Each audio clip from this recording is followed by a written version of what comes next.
In today's video, we're looking at the worst Formula One deaths ever recorded, from a rising talent chasing his mentor's legacy to a seasoned contender fighting for a championship. These stories span eras and continents, but share a chilling truth: speed offers no forgiveness. It was October 6, 1974, at Watkins Glen, New York.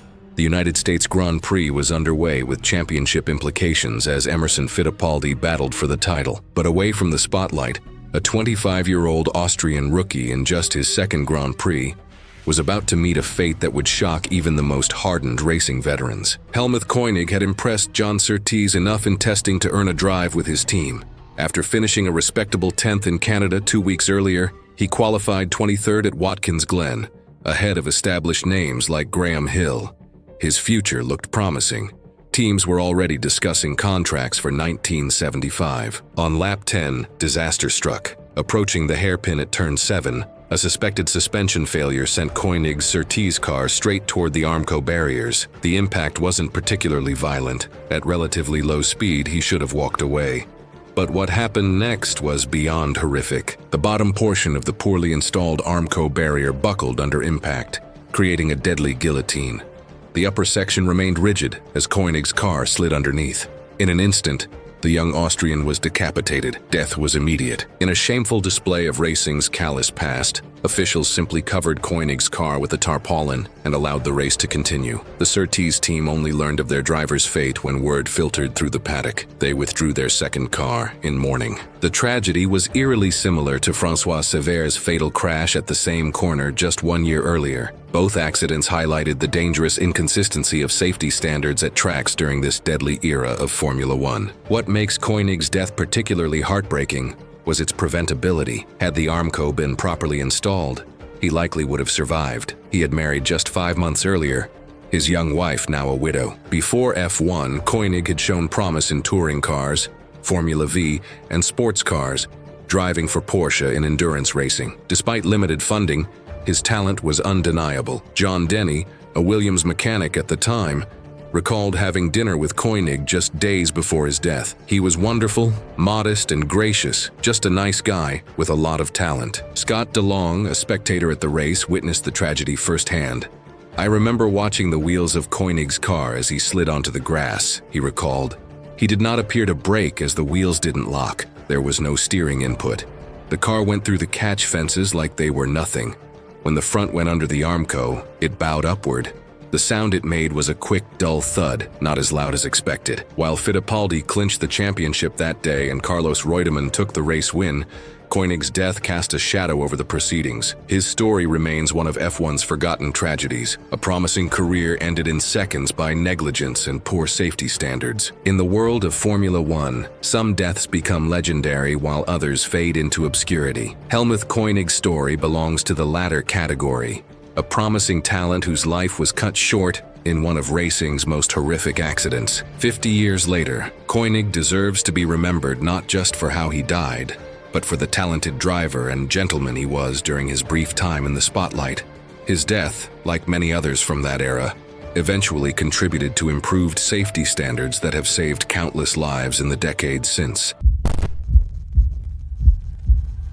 It was September 5, 1970, at the Italian Grand Prix in Monza. Jochen Rindt, a 28-year-old Austrian driver, was leading the World Championship by 20 points. What should have been a triumphant season would instead end in a tragedy that would make him Formula One's first and only posthumous world champion. Born in Mainz, Germany in 1942, Rindt's early life was marked by tragedy. His parents were killed in a bombing raid during World War II, leaving him an orphan. Raised by his grandparents in Graz, Austria, young Jochen developed a rebellious streak and an insatiable appetite for speed. As a teenager, he was constantly in trouble with police for his wild driving, and his wealthy grandparents despaired as he was expelled from several private schools. Rindt's path to Formula One was unconventional but spectacular. In 1964, he bought a Formula 2 Brabham with his own money. In only his second race, he shocked the racing world by beating the legendary Graham Hill. By 1965,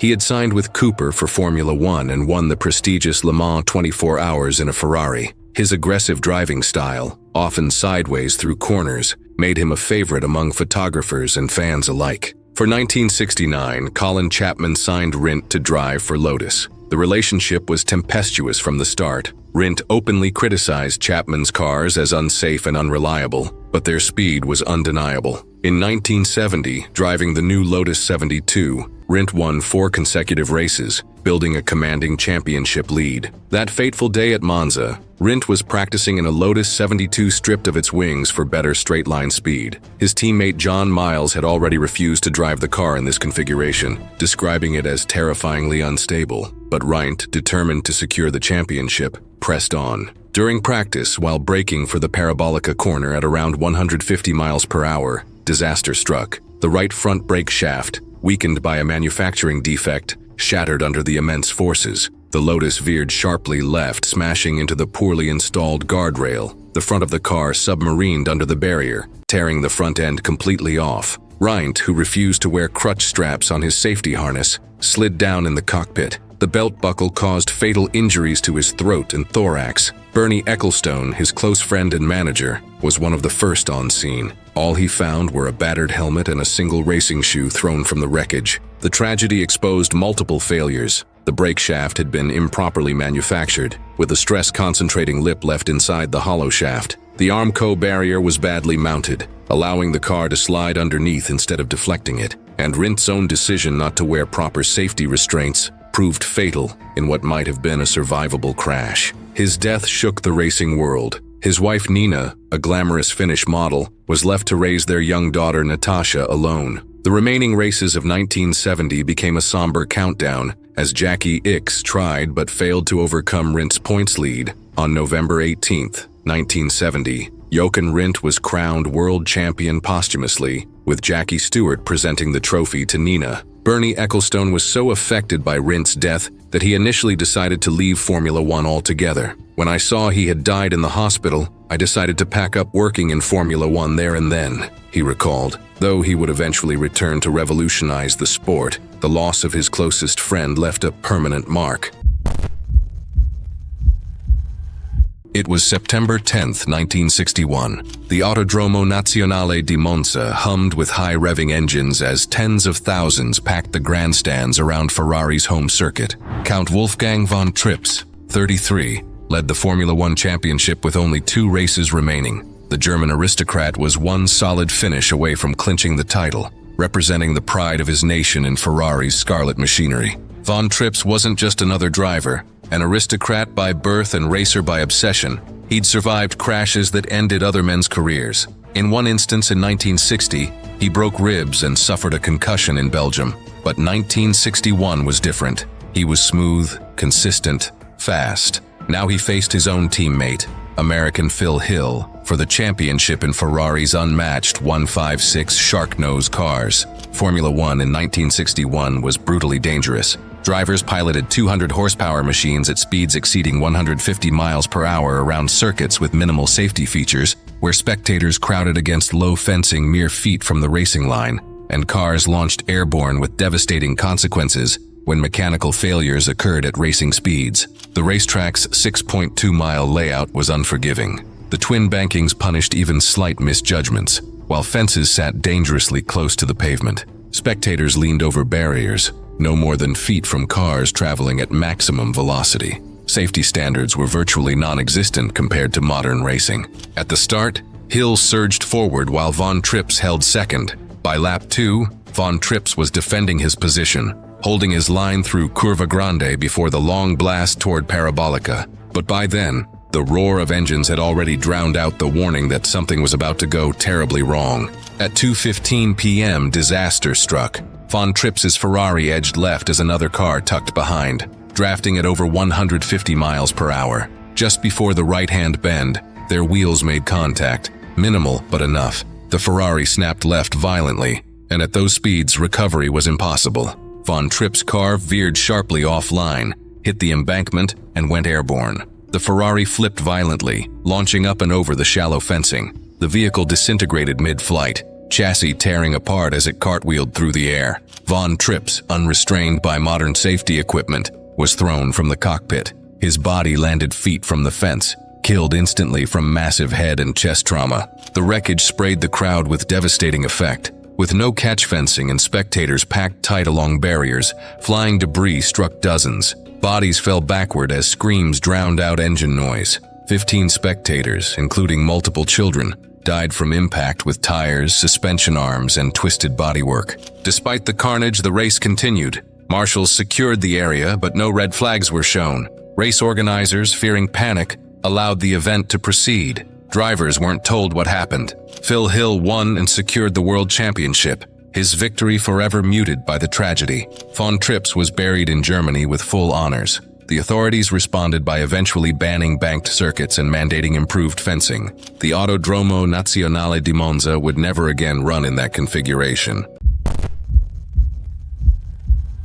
It was May 8, 1982, at the Belgian Grand Prix in Zolder. Gilles Villeneuve, Ferrari's most beloved driver, was in a rage. 2 weeks earlier at Imola, his teammate Didier Pironi had broken an unwritten team agreement, stealing what should have been Villeneuve's victory. The betrayal burned deep, and now at Zolder, Villeneuve had only one thing on his mind: to outqualify Pironi at any cost. Villeneuve's journey to Formula One was unlike any other. Born in Quebec, he started racing snowmobiles, becoming a master of controlling vehicles at high speed on treacherous surfaces. His car racing career began late, but his raw talent was undeniable. When James Hunt witnessed Villeneuve's speed at a Canadian race, he recommended him to McLaren. By 1977, Enzo Ferrari personally signed him, seeing in the Canadian the same spirit as his late son Dino. At Ferrari, Villeneuve became legendary for his spectacular driving style. He would push cars beyond their limits, sometimes returning to the pits on 3 wheels. His battle with René Arnoux at the 1979 French Grand Prix remains one of F1's greatest duels. He wasn't just fast, he was fearless, earning him a special place in the hearts of Ferrari's passionate fans. That Saturday at Zolder, with just minutes remaining in qualifying, Villeneuve was frustrated. Pironi's time remained just out of reach. Despite his worn qualifying tires being past their best, Ferrari's wild child refused to give up. The team signaled him to pit, but Villeneuve kept pushing. As he approached the fast Terlemen-Bocht corner, he encountered the slower march of Jochen Mass. Mass, seeing Villeneuve approaching at high speed, moved right to give space. But in a fatal moment of miscommunication, Villeneuve also went right. The cars touched at 140 miles per hour. The impact launched Villeneuve's Ferrari skyward. In a horrifying sequence, the car cartwheeled through the air, ejecting Villeneuve, who was still strapped to his seat. He landed in the catch fencing, suffering fatal neck injuries. His teammate Pironi, arriving at the scene, was led away by Mass, both men knowing it was already too late. The racing world was devastated. Enzo Ferrari, who had lost so many drivers over his long career, was particularly affected by Villeneuve's death. The Canadian had reminded him of his son, and now he too was gone. Ferrari withdrew from the Belgian Grand Prix in mourning. The tragedy didn't end there. Later that season, Pironi would suffer career-ending injuries at Hockenheim while leading the championship. 5 years later, he died in a powerboat racing accident, the shadow of Zolder perhaps still haunting him. Villeneuve's death marked the end of an era in Formula One. He was among the last of the pure racers, those who drove not for points or politics, but for the pure joy of racing. His son Jacques would later become world champion, but for many fans, there would never be another Gilles, the man who drove every lap as if it were his last. It was June 13, 1982, at Circuit Gilles Villeneuve in Montreal, Canada. The Formula One grid was lined up for the Canadian Grand Prix, with 23-year-old Italian driver Riccardo Paletti preparing for what should have been his first proper race start. The young rookie, driving for the underfunded Osella team, had qualified 23rd on the grid. What began as a moment of anticipation quickly turned into one of motorsport's most horrific tragedies. Paletti's journey to Formula One had been brief but promising. Born in Milan, he had only begun racing 4 years earlier in 1978. After showing talent in Formula Superford and Formula 3, he moved to Formula 2 in 1981 with the Onyx team. Though his season started well with 2 second-place finishes, his results declined as the year progressed. Despite this inconsistency, his sponsor Pioneer pushed him toward Formula One for 1982. The Canadian Grand Prix was to be Paletti's second race start. Though he had qualified at the San Marino Grand Prix earlier that year, his car had stalled before the parade lap, forcing him to start half a lap behind everyone else. At Detroit, he had qualified but never started after his teammate took his car as a spare. Montreal would finally be his proper debut on a full grid. As the starting lights changed, pole sitter Didier Pironi's Ferrari stalled on the grid. Drivers at the front managed to swerve around the stationary car, but those further back had less time to react. Traveling at approximately 120 miles per hour in third gear at 10,500 revolutions per minute, Paletti had no chance to avoid collision. His Osella slammed violently into the back of Pironi's Ferrari with such force it launched the Ferrari forward, striking Jeff Lee's Theodore. Pironi, unhurt, was the first on the scene, followed quickly by Professor Sid Watkins and his medical team. But before they could properly stabilize Paletti, who was critically injured and trapped in the cockpit, the Osella's ruptured fuel tank ignited. A massive fire engulfed the car, forcing rescuers to retreat temporarily, while marshals fought the flames with extinguishers. Though Paletti suffered no burns from the fire, the delay in extraction proved critical. It took nearly 30 minutes to free him from the crushed cockpit, where he was pinned against the steering column with severe chest injuries. The impact had torn his aorta and filled his chest cavity with blood. Despite being rushed to Royal Victoria Hospital, he succumbed to his injuries later that day, just 2 days before what would have been his 24th birthday. The tragedy was made even more heartbreaking by the presence of Paletti's mother at the race. She had traveled to Canada to celebrate his upcoming birthday, planning a trip to New York with him after the race. Instead, she witnessed the devastating accident that took her son's life. What many didn't know was that Paletti's father had been planning to finance the Onyx team's entry into Formula One for 1983, with his son as the driver. These dreams were shattered in an instant on that fateful day in Montreal. Paletti's death came just 5 weeks after Gilles Villeneuve's fatal crash at Zolder, making 1982 one of Formula One's darkest seasons. The accident led to significant changes in F1 start procedures to reduce the risk when cars stall on the grid. Today, starts are delayed if a car stops, and wet races begin behind the safety car due to the heightened risk in poor visibility. In his memory, a racetrack in Verano, Italy, was renamed Autodromo Riccardo Paletti. His story remains one of motorsport's most poignant reminders of the sport's dangers, especially in an era before carbon fiber chassis and modern safety standards became the norm. It was August 3, 1958. The Nürburgring's legendary Nordschleife stretched through the Eifel Forest, 14 miles of asphalt carved with 174 corners, massive elevation changes, and virtually no safety barriers. The German Grand Prix had drawn thousands to witness racing on what drivers called the Green Hell. Peter Collins, a 26-year-old factory Ferrari driver, was locked in fierce pursuit of teammate Tony Brooks on the rain-soaked circuit that punished any lapse in concentration. Collins was British, easygoing, and generous to a fault. He'd once given up his own car to help another driver win a championship. He mentored younger drivers and built close relationships throughout the paddock. But behind the charm lay courage that sometimes bordered on recklessness, exactly what the Nordschleife demanded and destroyed. Like the Formula One races at that time, 1958 was brutally primitive. Drivers raced 250 horsepower machines around circuits with no runoff zones, barely any barriers, and only leather helmets for protection. Cars could go airborne over blind crests at full speed, and in the unforgiving German forest, even the smallest mistake could be fatal. Rain earlier that day had left the surface treacherous. On the racing line, grip was returning. Offline, the pavement remained slick and deadly. The Nordschleife offered no forgiveness for miscalculation. Shallow ditches, uneven ground, and trees lined the narrow track where cars traveled at maximum velocity. That afternoon, Collins was flying through the field. By lap 9, he was pushing hard as he descended through rapid-fire bends near Wippermann, setting up for the notorious Flansgarten section. Another racer clocked him among the fastest through that split. Flansgarten was especially treacherous, a series of blind dips, jumps, and off-camber turns that could unsettle any car. At 3:20 p.m., disaster struck. Collins' Ferrari 246 was at full throttle entering the downhill section when a bump caught the suspension during a left-hand kink. The car bounced, lost traction momentarily, and drifted wide. With no modern downforce or driver aids, the rear tires slipped onto damp grass. The Ferrari lurched sideways and skidded across the narrow shoulder before dropping nose first into a ditch. The impact hurled the car into a violent flip, It rolled once, then again. On the second roll, Collins was thrown from the open cockpit, landing headfirst against a tree stump beside the track. His leather helmet, standard equipment at the time, offered virtually no protection. Immediately, time marshals reached him, but Collins was unconscious, bleeding from a deep head wound. The mangled Ferrari came to rest yards away, smoldering in the German forest. Collins was rushed to a nearby hospital in Bonn where doctors attempted emergency surgery, but the trauma was too severe. Peter Collins died hours later from massive cranial injuries.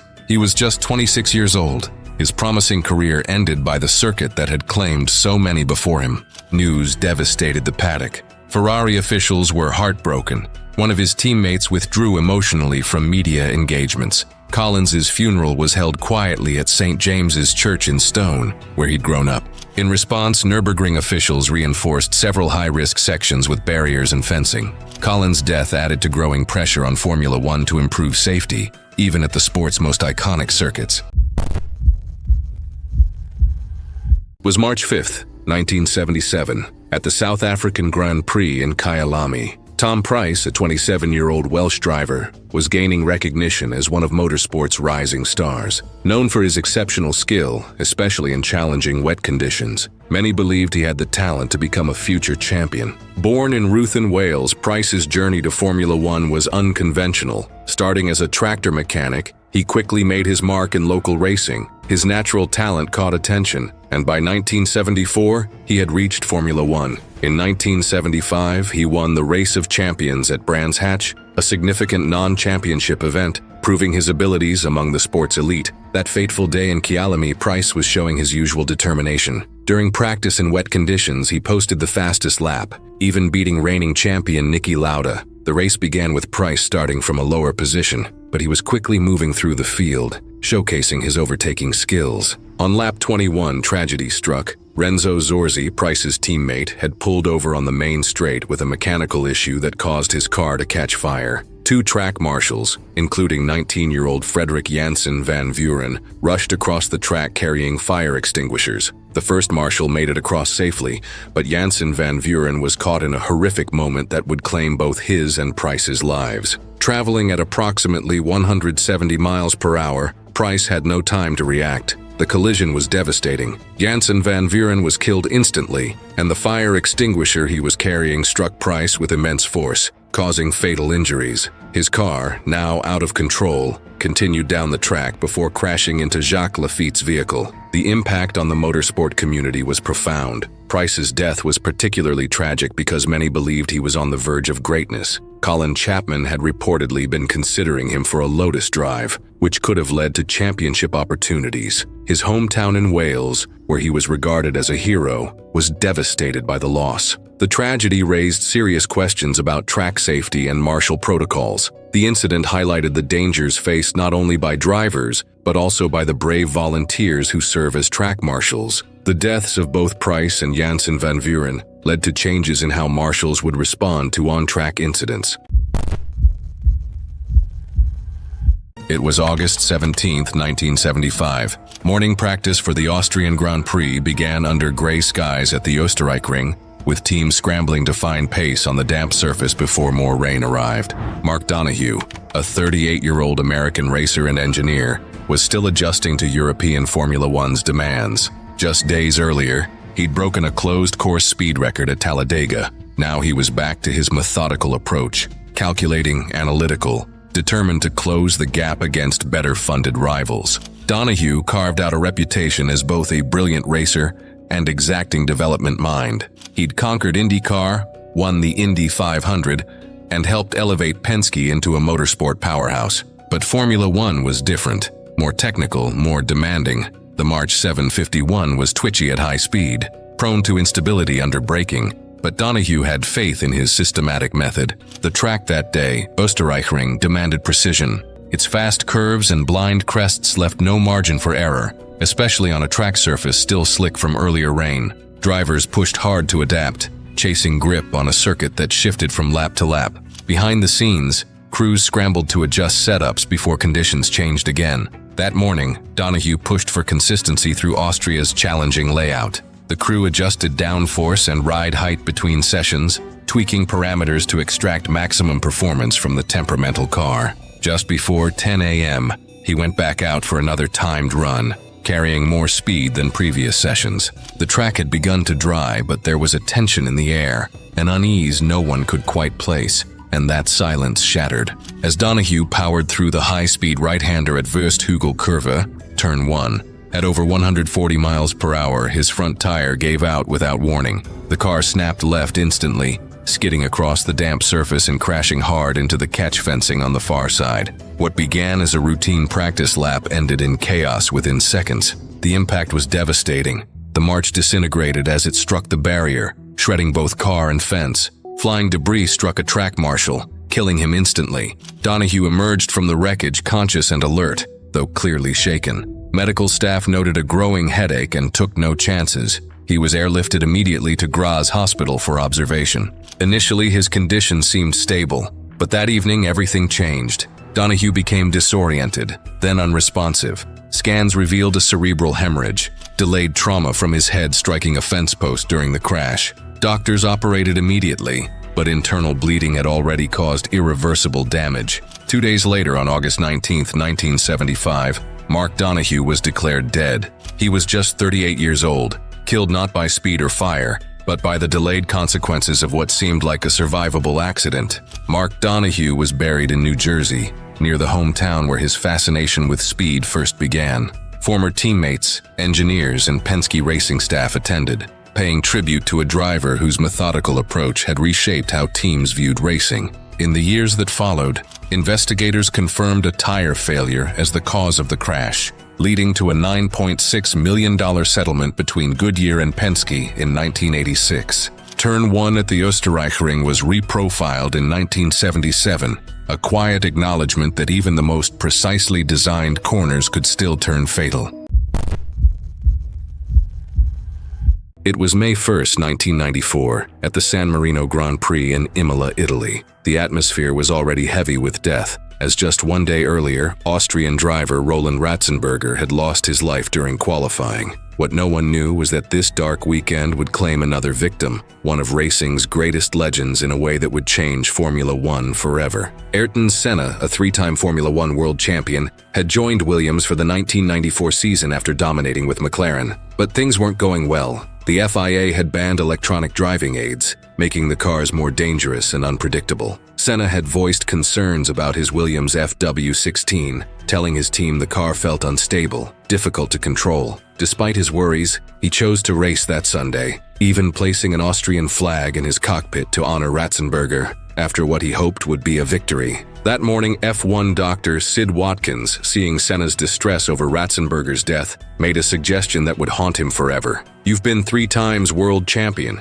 You're the fastest man in the world," Watkins said. "Why don't you quit and we'll go fishing?" Senna's response was telling. "Sid, there are certain things over which we have no control. I cannot quit. I have to go on." Hours later, these would become his final words to the doctor. On lap 7, approaching the high-speed Tamburello corner, telemetry showed Senna entering at 192 miles per hour. What happened next would be debated for years. The Williams suddenly veered off course, and despite Senna's desperate attempts to slow down, the car slammed into an unprotected concrete barrier at 131 miles per hour. The impact was catastrophic. The front wheel and suspension assembly tore loose, becoming deadly projectiles. A piece of suspension pierced Senna's helmet, striking his head with devastating force. Medical teams rushed to the scene, but Watkins knew immediately. "We got him out of the cockpit, got his helmet off, and got an airway into him," he later recalled. "And I saw from his neurological signs that it was going to be a fatal head injury." And then he sighed,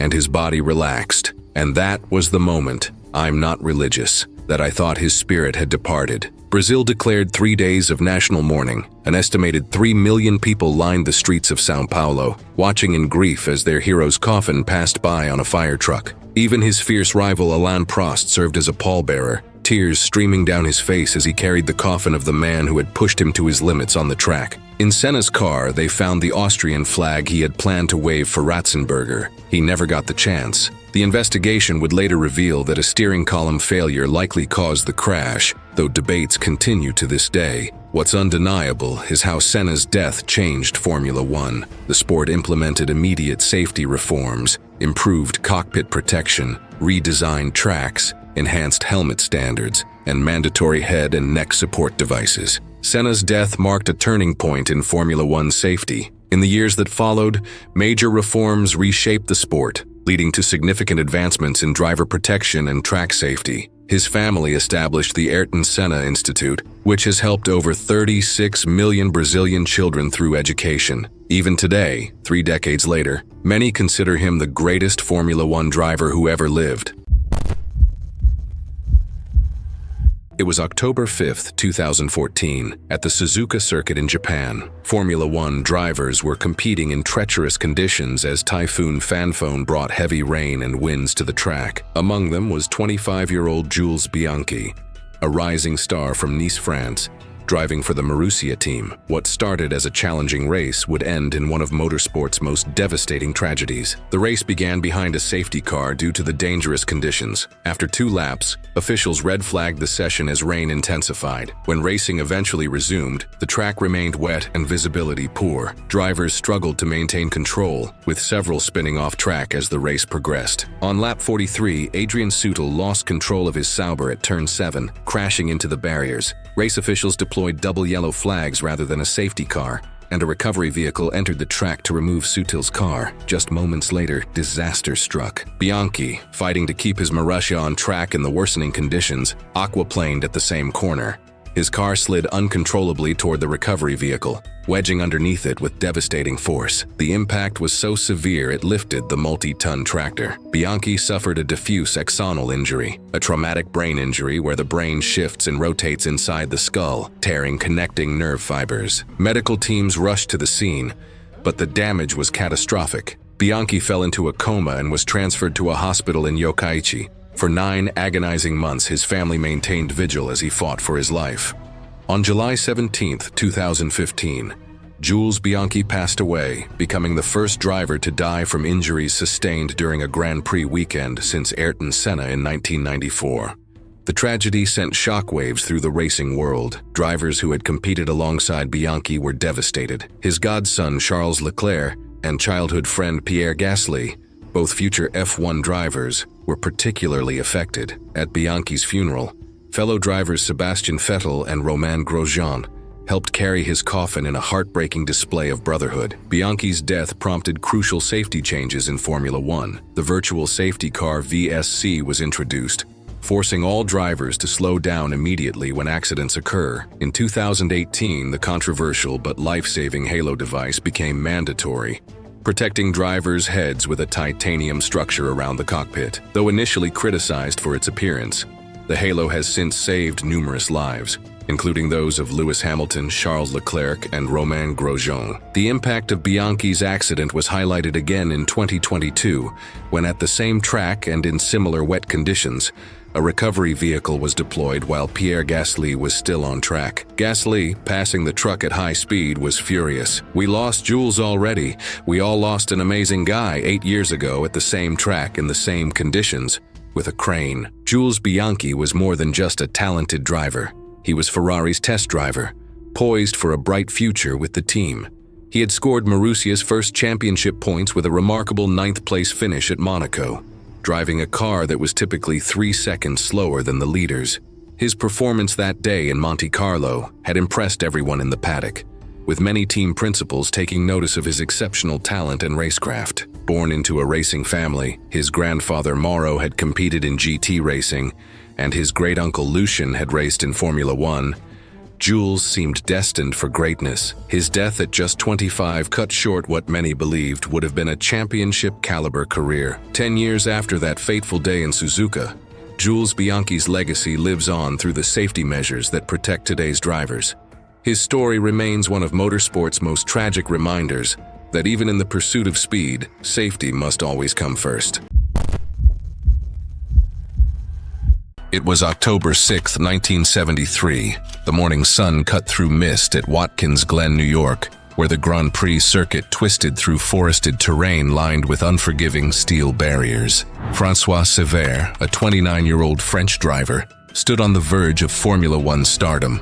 With another top contender retiring after the season, Severt was positioned to become Tyrrell's lead driver, a rising star groomed to dominate the sport.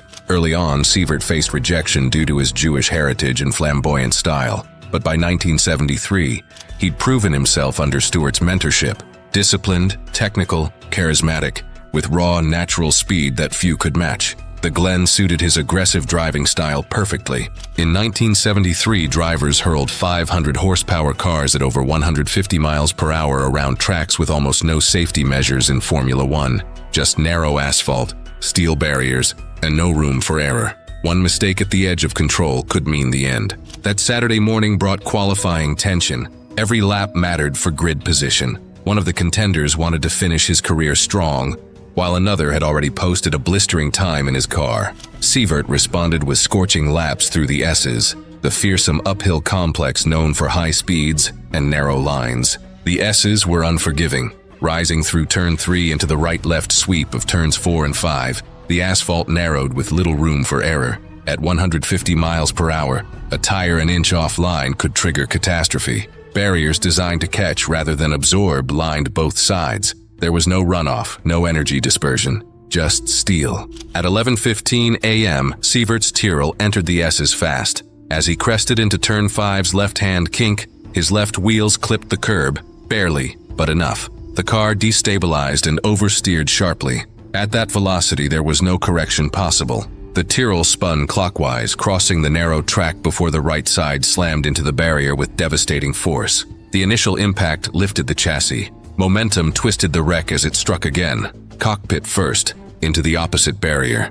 A section of the barrier failed and bent inward, slicing through the car like a blade. Severt's cockpit disintegrated instantly. The steel barrier sheared his body between neck and torso. Debris scattered across the S's as the Tyrrell's front end vanished. He was killed on impact, his promising career ending in a fraction of a second. Stewards arrived within moments. There was no need for medical assistance. Fellow drivers on cool-down laps caught glimpses. People had reportedly collapsed after seeing the wreckage. The racing world mourned one of its brightest stars. Severt's funeral was broadcast across European television, a rare honor. Track officials at Watkins Glen later added sharp turns, called chicanes, to slow cars down through the S's.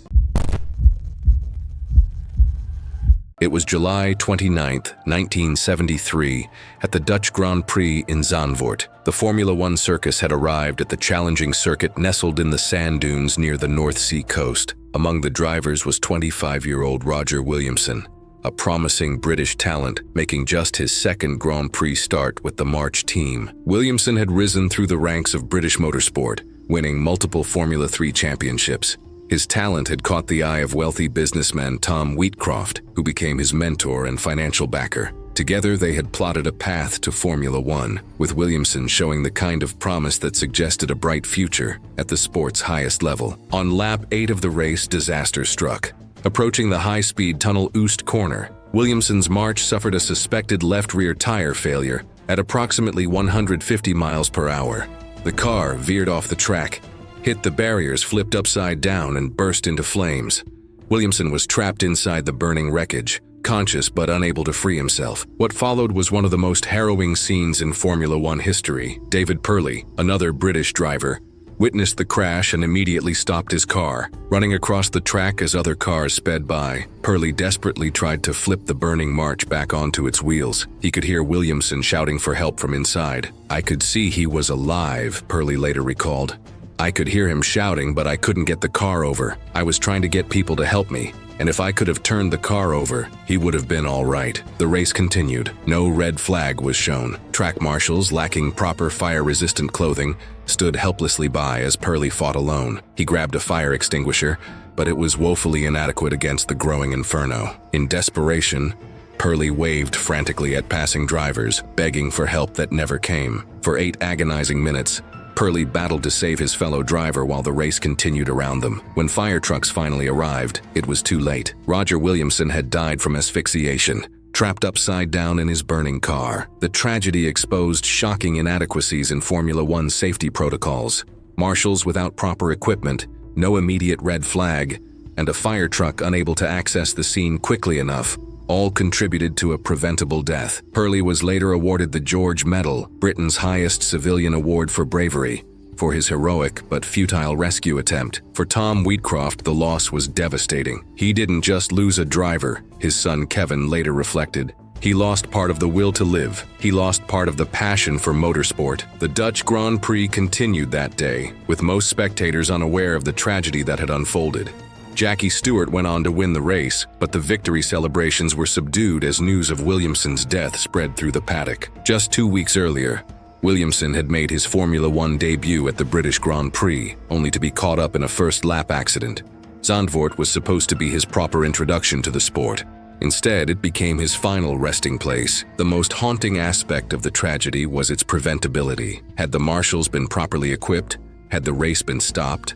Had other drivers understood what was happening and stopped to help, Williamson might have survived. Roger Williamson's story remains one of Formula One's most heartbreaking tragedies, a promising career cut short after just 1.5 Grand Prix starts. His death, along with others from that era, eventually led to significant safety improvements in the sport. 50 years later, the image of David Purley desperately trying to save his friend while the world raced by stands as both a testament to human courage and a stark reminder of a time when Formula One treated death as an acceptable risk. It was August 1st, 1964. The Nürburgring's legendary Nordschleife stretched through the German countryside. 30 miles of relentless elevation changes, blind corners, and unforgiving terrain that had claimed countless lives. During practice for the German Grand Prix, 30-year-old Karel Godin de Beaufort prepared for another assault on the circuit he knew better than anyone. The Dutch aristocrat wasn't chasing championships or factory contracts. He raced for pure passion. De Beaufort had never fit the modern professional mold. A baron by title, he ran his own team, Écurie Marsbergen, from his family estate. In a sport shifting toward factory-backed precision, he remained stubbornly old school. His orange Porsche 718, outdated and heavy by 1964 standards, was a relic among more advanced machines. But this was his circuit, where experience could still triumph over raw power. In 1964, Formula One was still a raw and lethal sport. Drivers raced high-speed machines on tracks lined with trees, embankments, and little more than hay bales for protection. With no seatbelts, open cockpits, and sparse medical support, survival often depended more on luck than engineering, and the Nordschleife offered no mercy for mistakes. Trees lined the narrow track where cars traveled at maximum velocity. There was no runoff, no energy-absorbing barriers, just unforgiving forest waiting to claim those who exceeded the razor-thin margin between control and catastrophe. That afternoon, de Beaufort started conservatively, logging reconnaissance laps to read the track's changing surface. Later came the aggression, downshifts sharper, corner exits cleaner. He knew he needed a strong qualifying lap to justify his independent entry against factory teams with superior machinery. By mid-afternoon, conditions were optimal. De Beaufort came through Hatzenbach and Quiddelbacher Höhe cleanly, his 718 carving through twists with familiar rhythm. As he entered the fast downhill run toward Bergwerk, a tight right-hand corner fed by a high-speed approach, he was pushing the aging Porsche to its absolute limits. But minutes later, something went wrong. Midway through the approach, the car veered sharply left with no time to correct. Whether it was driver error or a mechanical fault, the outdated 718 shot off the track, tore across the grass, and slammed into the trees at full speed. The front end was destroyed instantly. The frame twisted as it stopped violently, sending wreckage flying through the German forest. De Beaufort, unrestrained by modern safety equipment, was ejected from the cockpit. His body struck the ground yards from the wreck, suffering massive trauma to skull, chest, and legs. Marshals reached him within minutes. He was alive but barely responsive. With no on-site medical center capable of handling such injuries, he was rushed to Koblenz by ambulance, then airlifted to Cologne that evening. Emergency surgery was performed, but the internal damage was too extensive. Karel Godin de Beaufort never regained consciousness. He died the next day from head injuries at age 30, another victim of the circuit he'd mastered but could never truly conquer. His funeral at the Marsbergen estate drew a somber crowd of family, fellow racers, and Dutch motorsport officials. The service was private, with Karel buried near the grounds where he'd first fallen in love with speed. In the wake of his death, Nürburgring officials quietly installed reinforced fencing at several high-speed corners. and expanded on-site medical staffing. While the changes were modest, they marked an early shift toward acknowledging the track's deadly reputation. It was April 30th, 1994, at the San Marino Grand Prix in Imola, Italy. Roland Ratzenberger, a 33-year-old Austrian driver, was attempting to qualify for only his second Formula One race. What started as a dream come true would end in a tragedy that would forever be overshadowed by the events that followed, just 24 hours later. Ratzenberger's path to Formula One was far from typical. Born in Austria, he was a true grafter, working his way up through the ranks without the family support many drivers enjoyed. His father wasn't keen on racing, but Roland persisted, earning respect not just for his ability behind the wheel, but for his relentless work ethic. In 1986, he won the prestigious Formula Ford Festival at Brands Hatch, but with no clear path forward, he took his talents to Japan, racing in various series while dreaming of Formula One. The journey was long and difficult. While other drivers had wealthy backers or family connections, Ratzenberger often served as his own mechanic, team manager,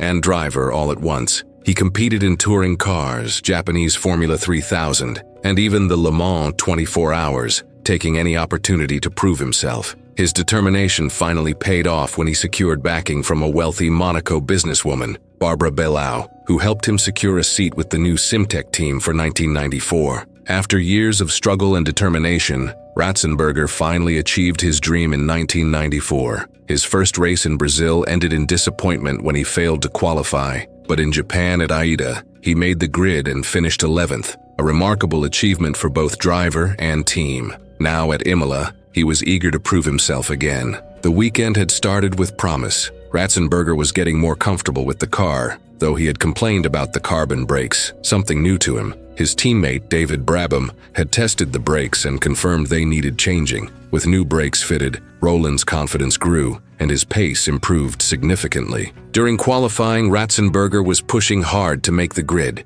His previous lap time was 1 minute, 27 seconds, and 584 milliseconds would have been enough to qualify, but he wanted more. What he didn't know was that a previous impact with a curb at Ac Minerali had damaged his front wing. As he approached the high-speed Villeneuve corner at 195 miles per hour, the wing failed catastrophically, becoming lodged under the front wheels. The impact was devastating. His Simtek slammed into the concrete wall with a force of 500 G, the highest ever recorded in Formula One. Ratzenberger suffered 3 fatal injuries: a basilar skull fracture, the same injury that would later claim Dale Earnhardt Sr., a ruptured aorta, and blunt trauma from suspension pieces piercing the survival cell. David Brabham, passing the accident scene, knew immediately from the position of Roland's head that he was gone. The paddock was stunned. It was the first death during a Grand Prix weekend in 12 years. Ayrton Senna, who would tragically lose his own life the next day, was deeply affected. He borrowed an Austrian flag,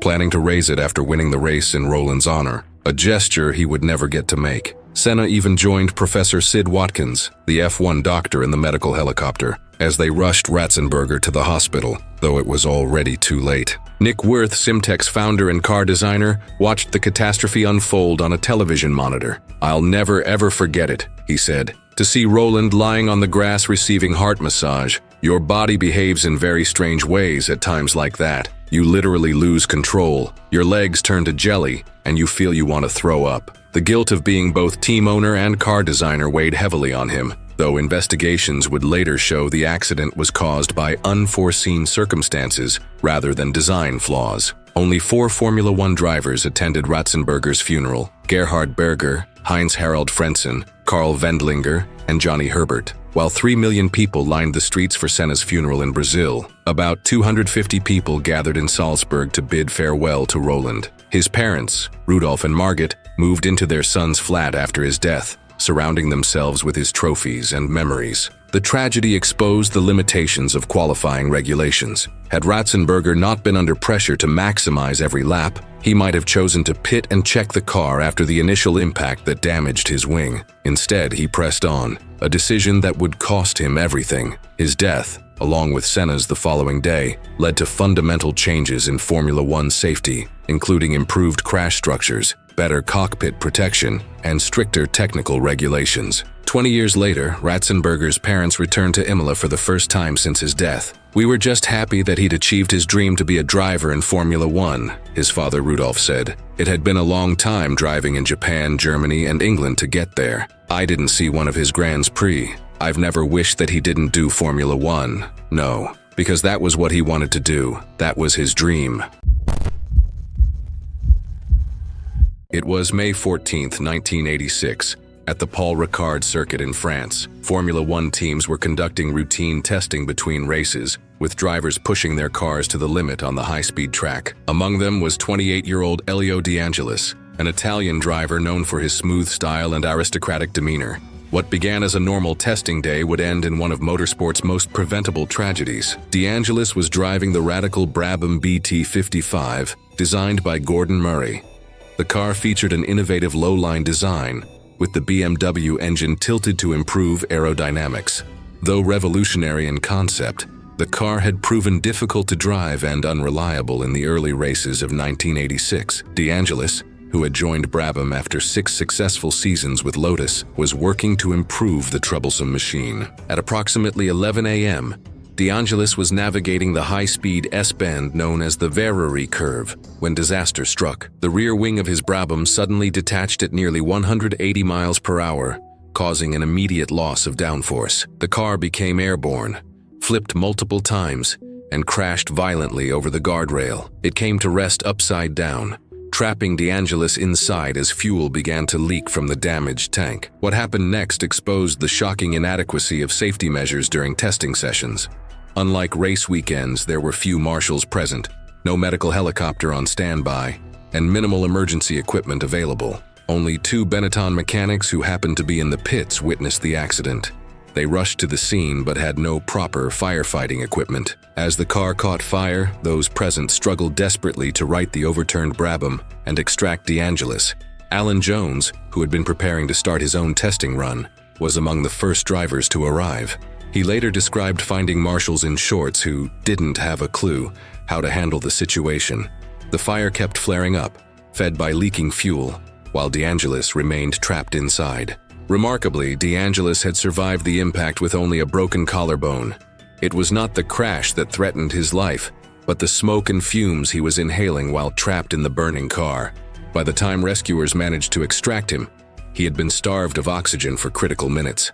A helicopter finally arrived 30 minutes after the accident to transport him to a hospital in Marseille. Despite doctors' efforts, Elio De Angelis died the following day from smoke inhalation. His death was particularly shocking because his injuries from the actual crash were relatively minor.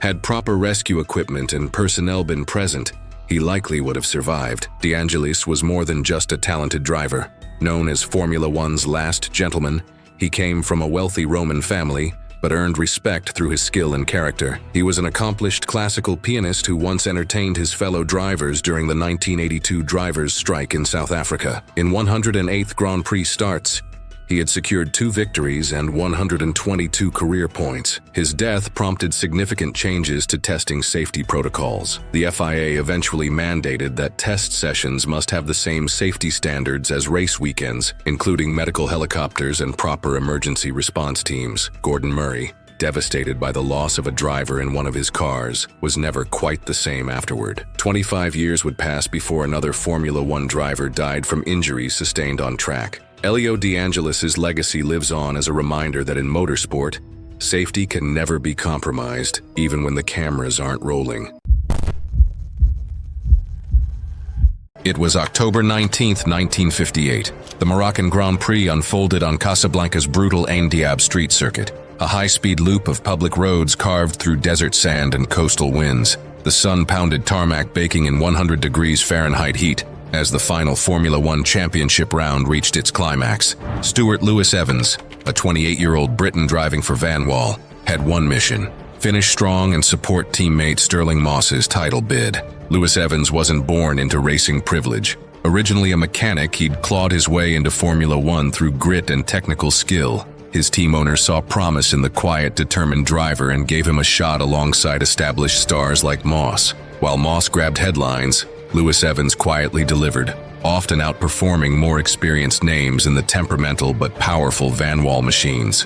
In 1958, Formula One was a gamble with death at every corner. Drivers raced lightweight, fuel-heavy cars on narrow circuits lined with trees and walls, with little to protect them if something went wrong. Fires were common, rescue teams were slow, and even minor failures could end in disaster. Every race demanded not just skill, but the constant hope that nothing would break before the checkered flag. Additionally, the Ain Diab circuit had public roads that offered no safety barriers, just shallow ditches and trees lining the racing line.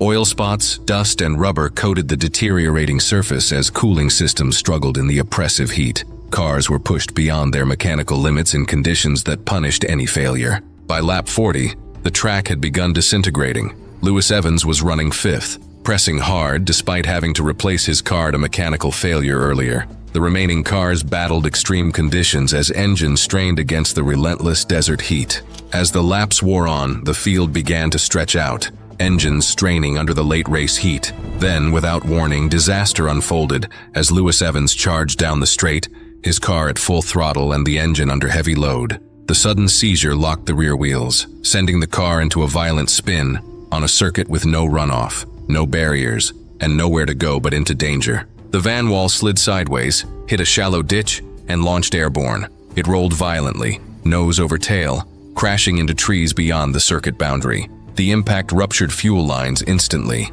Flames ignited immediately, engulfing the car in a devastating fireball. Trapped in the cockpit, Lewis Evans struggled desperately to escape. Moments later, he emerged staggering from the wreck, hands shielding his face from flames that clung to his racing suit. Marshals rushed in with sand and extinguishers, but the damage was catastrophic. Over 75% of his body suffered severe burns. Arms, legs, back, and face. Shock set in as his breathing became shallow. He was stabilized immediately and flown by military aircraft back to Britain that evening. Doctors at Queen Victoria Hospital in East Grinstead, specialists in burn treatment, fought around the clock to save him. For 6 days, they battled complications from infection and organ failure. But on October 25th, Stuart Lewis Evans died from septicemia. He was just 28 years old. Stuart Lewis Evans was buried in his hometown of Walthamstow, with fellow drivers, mechanics, and members of the Van Wall team in attendance. The funeral was simple, but heavy with grief, marking how quickly the sport could take its brightest talents. His death devastated the racing world. Team owner Tony van der Velde, heartbroken, pulled Van Wall from Formula One at its peak, and the Casablanca Grand Prix was never held again. Thanks for watching. Want to watch more? Click on your screen now.